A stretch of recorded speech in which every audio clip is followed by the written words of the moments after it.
So in today's video, we're going to be talking about the basics of Facebook ads. I'm going to go over how I set up my metrics, why each one is important, and what each metric means. I'll also go over the things that we use every day in our Facebook ads, but really don't know what they are.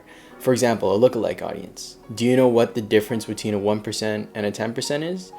Do you know what the different conversion windows mean? Knowing these differences and understanding how Facebook ad works is going to differentiate someone that's successful and unsuccessful with Facebook ads. You always have to adapt because there's really no cookie cutter strategy with Facebook ads because the results that everyone gets is different. So with that being said, let's get right into the video.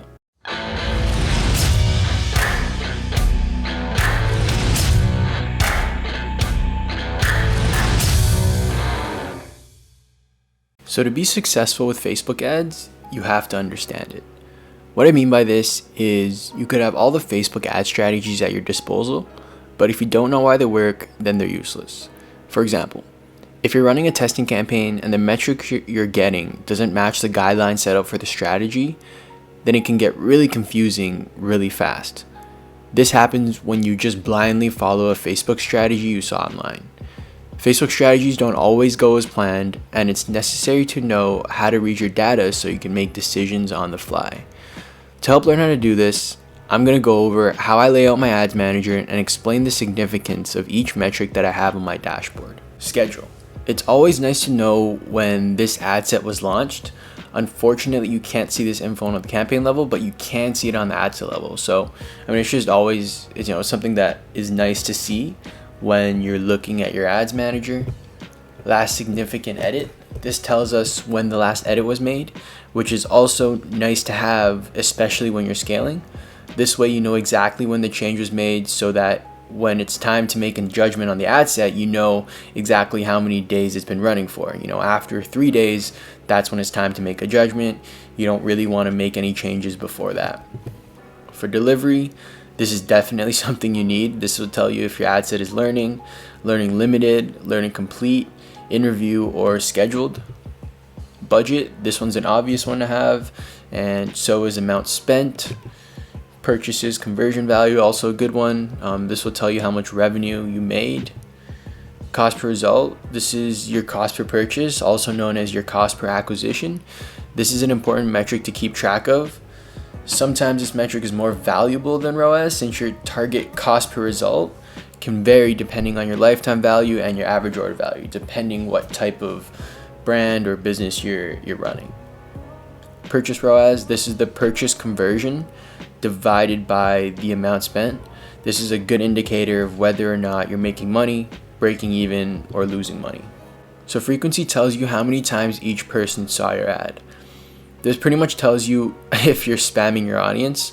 So if on average, every single person that saw your ad ended up seeing it twice, then your frequency would be 2. This is an important metric to know when you're retargeting, because if your frequency is at like 10 and you're just spamming your audience, then this is a good indication that you need to lower your budget a little bit for your retargeting campaign. Reach, it's not super important to know, but it's just there because I like to visually see how many people I reached. Just a fun fact, frequency is just a function of reach and impressions. So if you divide the number of impressions by reach, you get frequency. CPM, this is your cost per 1,000 impressions.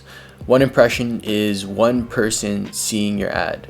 So this metric is quite important because it tells you how much you're spending to get your ad in front of people, and you want this as low as possible. So for impressions, just like I said, it's how many times your ad was seen. The difference between impressions and reach is that reach is how many people see your ad, and impressions is how many times the actual ad was seen. So what this means is that one person can see your ad multiple times, and that's why we have frequency. Unique CTR, this is the percentage of unique link clicks divided by reach. CTR link click-through, this is link clicks divided by reach. For CTR, which is something that a lot of people talk about, a really general rule of thumb is that you want above a 2% CTR, but that's not really fair to say because 2% is not good for all cases. For example, if my CPM was $10 to $20, then yeah, 2% CTR is good. But if my CPM is $30 and I'm spending a crap ton just to show my ads in front of people, you'd want a higher CTR to make your ads worth paying for. On the contrary, if your CPMs are $3 and only getting a CTR of 1%, that's not bad at all. So you might be thinking, then when is 2% valid? Well, it really depends on your CPM. The higher it is, the higher you want your CTR to be. For example, I've had $3 CPMs with 0.8 CTR and have scaled profitably. So when people say, oh, 2% is ideal, yes, but always look at your CPM because your ideal CTR is dictated by your CPM. Unique link clicks, this is the number of people that clicked your ad. And unique landing page views, this is the number of people that clicked your ad and stayed long enough to see the page load. So this is important because it's an indicator of your site load speed. If you see a big difference between link clicks and landing page views, then you need to fix your site load speed. So next is unique adds to cart. It's exactly what it sounds like. Same with unique checkouts initiated and purchases. The next things that I do have is all the cost per X. So cost per link click, cost per landing page views, cost per add to cart, checkout initiated, and cost per purchase.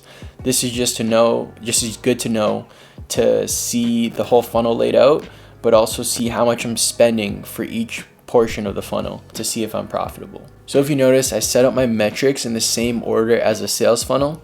So they click the ad, they land on the page, they add to cart, initiate checkout, and then they purchase. I like to set it up this way because I can see if there's a huge drop off anywhere in the funnel and solve the issue. The next three are video-based metrics. So video plays at 50%, 75%, and 95%. These are good to know because once I hit 2,000 in any of these categories, I will make lookalikes out of them. It's also good to know the number of 3-second video plays because I take that number and divide it by the number of impressions to determine if I have a strong scroll stopper. So to reiterate that, I kind of messed up the slide and it's not on there, but you take the number of 3-second video views or 3-second video plays, divide that by the number of impressions, and if it's anything above 25%, then that's an indicator that you have a good scroll stopper. Of course, the higher the better. And so do that ratio, and if it's higher than 25%, then it's a good indication that you have a strong scroll stopper. And with the last three metrics, I like to have the quality ranking, conversion rate ranking, and engagement rate ranking. I like to use that to see how my ad is performing. Ideally, you want all the categories for your ads to be either average or above average to ensure that your ads are being shown to people at a high rate. So next, I want to talk about lookalike audiences. So what is a lookalike audience? A lookalike audience is when you leverage Facebook's large database to find users similar to a certain audience.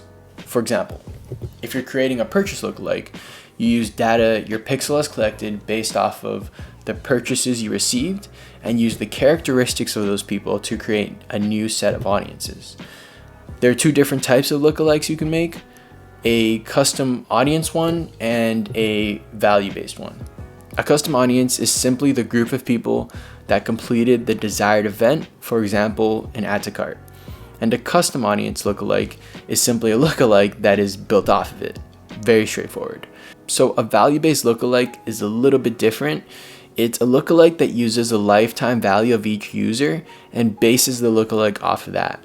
So the data of user A and user B would be leveraged differently depending on how much they spent in your store. So theoretically, value-based lookalikes should perform better because it's using the data in a smarter way.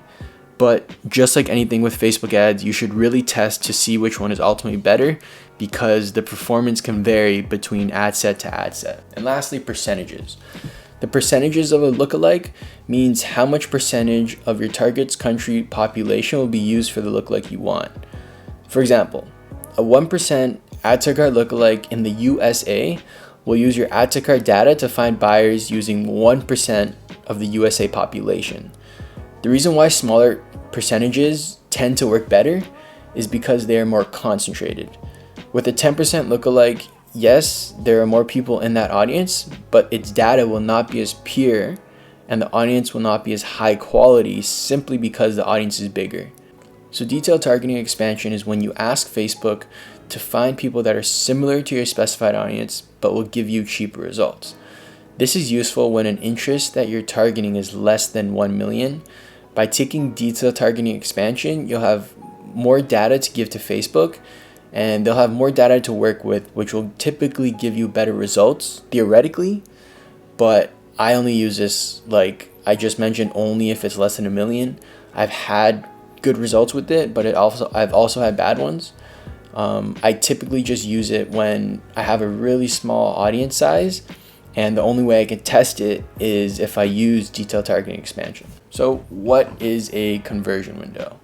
So Facebook describes it as there are two aspects to conversion windows: the length of time and the type of action. A conversion window is the time of frame that Facebook analyzes when they optimize for purchases. For example, if you're using 1-day click conversion window and someone bought your retargeting ad 3 days later, since that was more than 1 day after they clicked your ad, it will not be used to help optimize your ads. So, if that's the case, wouldn't you just want to use 7 days click or 1-day view every single time? Well, no, because it depends on your situation. If you're selling something that someone is more inclined to buy in 1 day, so a cheaper item, then it doesn't make sense to wait 7 whole days before you optimize. It does make sense to choose 1-day click in this situation and optimize using the most relevant data. But if you were selling something expensive where it would require multiple touch points with your brand before purchasing, then you would use a 7 days click and 1-day view optimization. So if you're expecting purchases after the first day someone clicked your ad, whether it be because of retargeting or abandoned cart flows, use 7 days click and 1-day view. Hope that kind of makes sense, but honestly it doesn't make much of a difference, so I would leave it as default. It's always just nice to know what it means though. And with that being said, that brings me to the end of this video. Hopefully you guys got some sort of value out of this video and learned a little bit more about Facebook ads and how it works and how to read your data when it comes to troubleshooting and looking at your dashboard.